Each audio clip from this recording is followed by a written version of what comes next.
আকাশবাণী কলকাতা গ্রামীণ সংবাদ পড়ছি সুরিতা সাহা। কেন্দ্রীয় সরকার চলতি মরশুমে ফুড কর্পোরেশন অফ ইন্ডিয়ার মাধ্যমে রাজ্য সরকারের কাছ থেকে ধান না কেনার সিদ্ধান্ত নিয়েছে। কেন্দ্রের তরফে রাজ্যকে ইতিমধ্যেই তাদের এই সিদ্ধান্তের কথা লিখিতভাবে জানিয়ে দেওয়া হয়েছে। খাদ্য ও সরবরাহ দপ্তর সূত্রে জানা গিয়েছে, চিঠিতে এর কারণ হিসেবে এফসিআই এর গুদামঘরগুলিতে পর্যাপ্ত খাদ্যশস্য মজুত থাকার কথা বলা হয়েছে।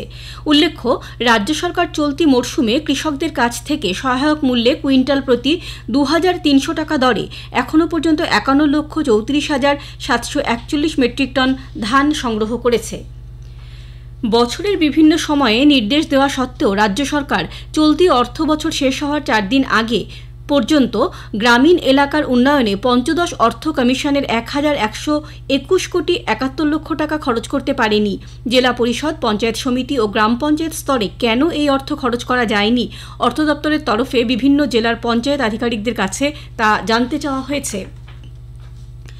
রাজ্য সরকার উত্তরবঙ্গের রেড পান্ডার প্রজনন কেন্দ্র ও বিভিন্ন চিড়িয়াখানার পরিকাঠামোগত উন্নয়নে বেশ কিছু পদক্ষেপ গ্রহণ করেছে। সরকারি সূত্রে জানা গেছে, বনমন্ত্রী বীরবাহা হাঁসদা গত কয়েকদিন ধরে উত্তরবঙ্গের দার্জিলিংয়ের সিঙ্গালীলা জাতীয় উদ্যান, সন্দাকফু, শিলিগুড়ির বেঙ্গল সাফারি, ডাউহিল, দার্জিলিং চিড়িয়াখানা, মহানন্দা অভয়ারণ্য সহ রেড পান্ডার প্রজনন কেন্দ্রটি ঘুরে দেখেন। পুরুলিয়ার ঝালদা এলাকায় গড়কুলি প্রাথমিক বিদ্যালয়ের ছাত্রদের ক্লাস সরিয়ে নিয়ে যাওয়া হচ্ছে অবর প্রাথমিক বিদ্যালয় পরিদর্শকের অফিসে। স্কুল ভবন না থাকায় দীর্ঘদিন ধরে সমস্যায় পড়তে হচ্ছে ছাত্রদের। ঘটনায় ক্ষুব্ধ অভিভাবকরা জানান, এতে পঠন পাঠন ব্যাহত হচ্ছে। সমস্যার সমাধানের চেষ্টা করার কথা জানিয়েছেন ঝালদার উপপুরপ্রধান। পশ্চিম মেদিনীপুরের কেঠিয়া এলাকায় আজ ভোরে ঘাটাল চন্দ্রকোনা রাজ্য সড়কে একটি পিকআপ ভ্যান নিয়ন্ত্রণ হারিয়ে খাদে উল্টে যায়। ঘটনায় ১০ জন আহত হয়েছেন। এদের উদ্ধার করে ক্ষীরপাই হাসপাতালে নিয়ে যাওয়া হয়। পুলিশ সূত্রে জানা গেছে, ২৮ জন শ্রমিক গাড়িতে করে ঈদের আগে ওড়িশা থেকে মুর্শিদাবাদে বাড়ি ফিরছিলেন। পথে চন্দ্রকোনা থানা এলাকায় এই বিপত্তি ঘটে। ঈদ উল ফিতর উপলক্ষে পূর্ব রেলের হাওড়া ডিভিশন হাওড়া ও আজিমগঞ্জের মধ্যে বিশেষ ট্রেন চালানোর সিদ্ধান্ত নিয়েছে।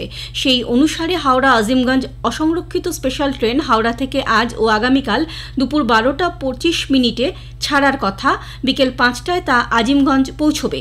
একই দিনে আজিমগঞ্জ হাওড়া আনরিজার্ভড স্পেশাল আজিমগঞ্জ থেকে সন্ধ্যা ৬টায় ছেড়ে রাত ১১টায় হাওড়ায় পৌঁছবে। যাতায়াতের পথে উভয় দিকে এই স্পেশাল ট্রেন ব্যান্ডেল, অম্বিকা, কালনা, নবদ্বীপধাম, কাটোয়া, সালার, বাজারসাউ, খাগড়াঘাট রোড এবং লালবাগ রোড স্টেশনে থামবে বলে রেল সূত্রের খবর। সুন্দরবন এলাকার ঘোড়ামারা দ্বীপে একটি বার্জ দুর্ঘটনায় আটকে পড়া ১২ জন বাংলাদেশি নাগরিককে ঈদের আগে দেশে ফিরিয়ে দিতে উদ্যোগী হয়েছে দক্ষিণ চব্বিশ পরগনার সাগর ব্লক প্রশাসন। ১.৫ মাস আগে ঘোড়ামারায় বাংলাদেশি বার্জটি দুর্ঘটনার কবলে পড়ে। এরপর থেকে আটকে ছিলেন তারা। এদের উদ্ধার করে সাগরের কৃষ্ণনগর এলাকায় রাখা হয়। গ্রামীণ সংবাদ শেষ হলো। এরপরের খবর ১২টা বেজে ৫০ মিনিটে।